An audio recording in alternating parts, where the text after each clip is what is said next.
Ehi, dico a te, vuoi un apparecchio acustico a costo zero? Acustica Friulana, via Visinale 16, Muzzana del Turniano, Udine. Telefono 334 27 67 731. Test dell'udito direttamente a domicilio, semplice e veloce.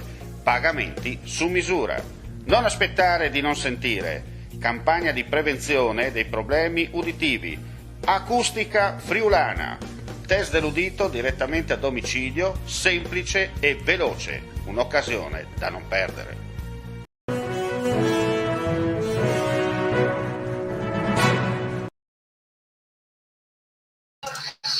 Ben ritrovati gentili amici e amiche alla visione all'ascolto con gli speciali di friulitv.net. Dunque abbiamo tra poco il collegamento con l'ospite, eccola già inquadrata, la mettiamo subito in bassa frequenza. Con noi Rosanna Clocchiatti, che è la presidente del consorzio di bonifica Pianura Friulana. Ben ritrovata Presidente.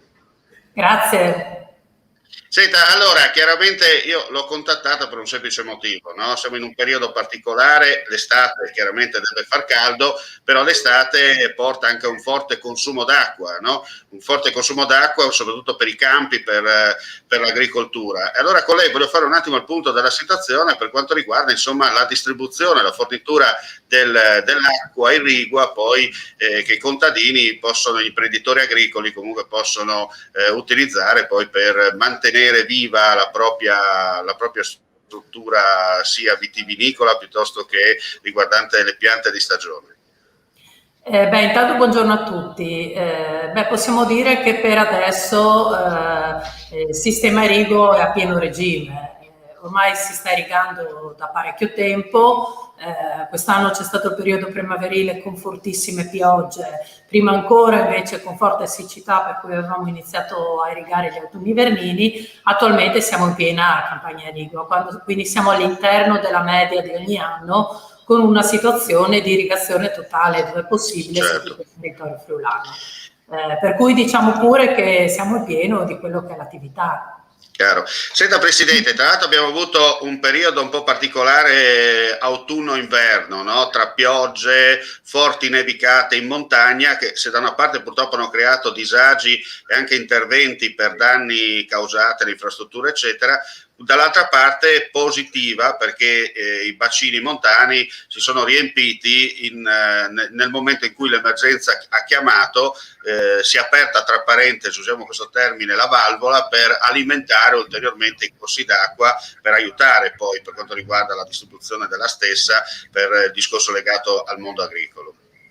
Sicuramente questo è il motivo per cui adesso abbiamo ancora acqua. Noi sappiamo che il principale approvvigionamento per quella che è l'irrigazione del Medio Friuli avviene sul tagliamento, quindi sulla presa di Ospedaletto. Attualmente c'è ancora acqua, la portata negli ultimi periodi chiaramente si è ridotta perché sappiamo che insomma la neve si scioglie, per cui di fatto il grande caldo è arrivato, però possiamo anche dire che per adesso e con le piogge previste nei prossimi giorni dovremo arrivare tranquillamente fino alla fine di luglio, per cui questa direi è l'ultima settimana, quindi questo direi che è già un forte risultato positivo per quello che riguarda questo periodo. Va detto anche che però se le piogge poi non vengono, chiaramente qualche preoccupazione ce l'abbiamo, è il nostro punto debole, diciamolo pure. Certo. Ma anche detto che però per quello che riguarda il discorso sulle falde, quest'anno siamo in linea con quella che è la normalità e le piogge primaverili addirittura hanno favorito delle falde un po' più alte, per cui in quei territori lì la carenza d'acqua non c'è e addirittura siamo di fatto in un regime migliore rispetto a quello dell'anno scorso. Chiaro. Ecco, mentre abbiamo delle immagini di repertorio che utilizziamo proprio per restare in tema, no? Giusto per far capire che insomma la campagna ha sete, però da quello che abbiamo sentito dalla viva voce del Presidente Clocchiatti siamo in una situazione migliore rispetto magari ad altri anni dove c'era difficoltà, no? A fornire l'acqua per la campagna. Sì, diciamo pure che ormai il fatto di avere l'acqua in questo periodo senza grosse difficoltà è abbastanza raro, tranne l'anno scorso dove di fatto ha piovuto, è stata un'estate piovosa, ormai dal 2003-2006 che ogni anno ci troviamo in condizioni di grossa difficoltà. Per cui la regione più piovosa, lo sappiamo che il Friuli era così, attualmente non lo è più, probabilmente in termini di millimetri i millimetri ci sono, ma la distribuzione non è più come avveniva una volta. Adesso ci sono grossi periodi, la primavera lo dimostra, di piogge intense e periodi dove la siccità invece è molto forte.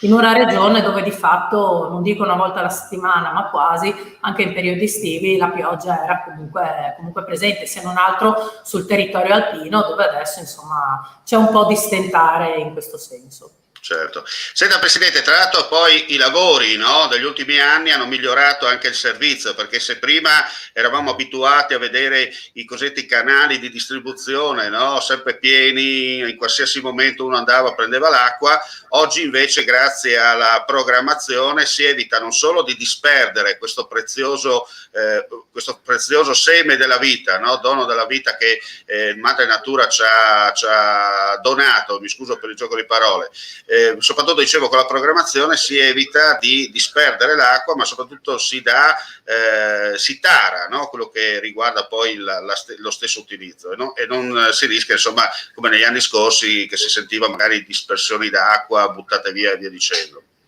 Beh, diciamo che negli ultimi anni, io parlo per i due consorzi, attualmente Consorzio Unico, si è fatto un grande lavoro di ristrutturazione di quelli che erano gli impianti, ma anche di utilizzo dell'acqua in modo razionale. Pensiamo alle riconversioni irrigue, no? Tutto il Medio Friuli, dove di fatto una volta si faceva solo scorrimento, attualmente negli anni, parlo dal 2003 circa in poi, si è cercato di riconvertire, soprattutto per quello che riguarda l'acqua che arriva dal tagliamento. Non è facile perché ci vorrebbero parecchi soldi per poter riconvertire tutto. Inoltre il fatto di fare ancora scorrimento in alcune zone, oltre all'utilizzo di acqua che potrebbe essere sicuramente razionalizzato se fatto in un altro modo, e io lo dico sempre, per il mondo imprenditoriale agricolo del futuro è ancora abbastanza anacronistico parlare di gente che va con la pala, io dico fare gli argini, per poter irrigare a scorrimento. Quindi sicuramente uno degli obiettivi, anche pensando al recovery plan, dove è possibile, è quello di fare le riconversioni, probabilmente anche più spinte rispetto a quello che si fa adesso. Si parla ad esempio di subirrigazione, in alcune aziende nostre già lo stanno facendo. Noi stiamo realizzando impianti che permettono questo, quindi la subirrigazione vuol dire irrigare sottoterra a goccia, quello che serve e non di più. Per cui c'è un trend che sta portando a questo, le aziende si stanno strutturando anche nelle difficoltà, c'è un PSR che sta venendo avanti sull'Europa dove questo è il vero, diciamo, cardine del nuovo sistema di irrigare e soprattutto anche io dico il contatore, non è forse corretto come tecnica, ma l'utilizzo dell'acqua responsabile, quindi le aziende sanno quanta acqua utilizzare e come utilizzarla. Ecco, si parla tanto, Presidente, di New Green Deal e via dicendo, no? Si parla tanto di queste cose, molti termini inglesi, no? Che difficilmente non tutti riescono a percepire. Diciamo, il famoso ambiente verde 5.0, tanto per parlare potabile, usando un termine anche acquifero, se mi è consentito, insomma. Quello cioè di, come ha sottolineato lei, quello anche di dare però con consapevolezza, no? Cioè dare la possibilità agli stessi imprenditori agricoli, perché il contadino, con tutto rispetto, mi sembra anche un po' riduttivo, imprenditori agricoli, perché da chi fa da se stesso fino a coloro che hanno più operai, insomma, all'interno della propria azienda, sono comunque imprenditori. Dunque, coloro che sono nell'imprenditoria agricola, cominciare a fare anche un po' di cultura, no? La cultura nella cultura, la cultura della cultura, tanto per essere chiari, no? Come lei ha sottolineato, perché abbiamo detto l'acqua è un bene prezioso e non possiamo sprecarlo così tanto al chilo, tanto per essere chiari, no? Viene definito l'oro blu, no? Ormai da anni che anche il mondo agricolo, ma non solo, tutta la società di fatto parla di questo, è una delle difficoltà nel reperimento mondiale, no, dell'acqua, ed è la sete, è una cosa molto importante. Speriamo che le guerre vengano scatenate dal cibo, no, e anche gli spostamenti poi delle popolazioni. Sempre di più c'è questa consapevolezza. Io dico sempre: l'agricoltore, l'imprenditore è anche un uomo, è anche un cittadino, è una persona che non ha la necessità di sprecare l'acqua, di sprecare quello che utilizza, per cui chi è imprenditore, chi vuole fare anche agricoltura di qualità, perché ricordiamoci sempre che l'agricoltura di qualità non arriva, non viene senza l'acqua. Io penso sempre alle zone del vino, dove fino a pochi anni fa l'acqua non serviva, e attualmente invece c'è una richiesta anche di questo tipo, realizzando anche impianti per poter portare, alzare la qualità dei prodotti. C'è una grande consapevolezza. Non a caso facevo l'esempio prima di imprese che si stanno strutturando per fare la subirrigazione, l'irrigazione a goccia. Quindi c'è tutto un lavoro dietro culturale, prima che culturale, proprio come veniva detto, per sapere che questo è un bene prezioso. Chi non ce l'ha lo sa, insomma. Quindi da questo punto di vista, ripeto, l'agricoltore, l'imprenditore è anche un cittadino e non ha nessuna intenzione di sprecare l'acqua. Ricordiamoci sempre che le normative europee stanno andando verso questa direzione, il sistema imprenditoriale si sta muovendo sempre di più sull'utilizzo consapevole delle risorse, quindi anche dell'acqua, e tutto il discorso biologico, impatto zero, utilizzo consapevole. C'è una cultura in questo. Gli stessi impianti del consorzio vengono fatti tenendo conto di questo. Se pensiamo agli ultimi riordini fondiari, le ultime riconversioni irrigue, sono state fatte tenendo conto di quello che è l'ambiente, per cui rispettando gli alberi, rispettando le siepi, gli animali. Le stesse lavorazioni in alcuni impianti vengono fatte in periodi in cui ad esempio non c'è la nidificazione degli uccelli, per non creare problemi alle specie. Per cui c'è una sensibilità e una forma di rispetto per l'ambiente che obiettivamente va a 360 gradi. Certo. Senta Presidente, invece apriamo un attimo una parentesi, sempre rimanendo in campo irriguo, per coloro che magari anche nel mondo agricolo de facto utilizzano altri sistemi per diciamo così, bagnare il proprio terreno, cioè senza passare attraverso il consorzio, però con dei pozzi artesiani creati ad hoc all'interno delle proprie proprietà, o addirittura pescando acqua dai corsi d'acqua presenti in zona. Ecco, il consorzio in questo caso magari non interviene direttamente, però chiaramente vigila, no?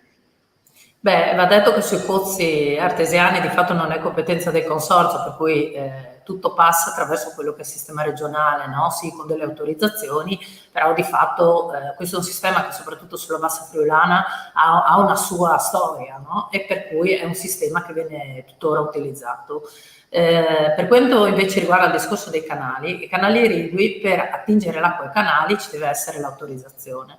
Come dico sempre, i canali sono di diversa classe, passiamo dal 2, 1, 3, 4, alcuni di competenza del consorzio, altri di competenza della regione, però per l'attingimento dell'acqua deve esserci sempre un'autorizzazione. Per cui non è che uno butta la pompa, cioè è illegale, no? Uno butta la pompa se c'è l'autorizzazione per fare questo. Ci sono dei controlli sul territorio, per cui insomma c'è anche una cultura ormai consapevole in questo senso. Lo stesso mondo agricolo lo fa, ecco, per cui non c'è assolutamente, diciamo così, l'utilizzo d'acqua. Chi lo fa impropriamente sostanzialmente non è dentro la legalità, però le autorizzazioni che hanno per attingere attraverso i canali è un'autorizzazione che viene rilasciata. Certo. Senta Presidente, approfitto della sua presenza anche per guardare al futuro, no? Ci sono, immagino, delle novità per quanto riguarda anche lavori, interventi da svolgere sul territorio per migliorare ancora di più il servizio che date poi all'usufruitore finale. Beh, diciamo che noi abbiamo appena terminato una riconversione di un impianto irriguo a Sedegliano, una zona dove l'agricoltura è un'agricoltura di un certo peso, di un certo livello. Nei prossimi anni su quei territori lì abbiamo altre 3 riconversioni, quindi passeremo dallo scorrimento all'irrigazione a pioggia, a goccia, subirrigazione, per cui c'è un grosso lavoro in questo senso.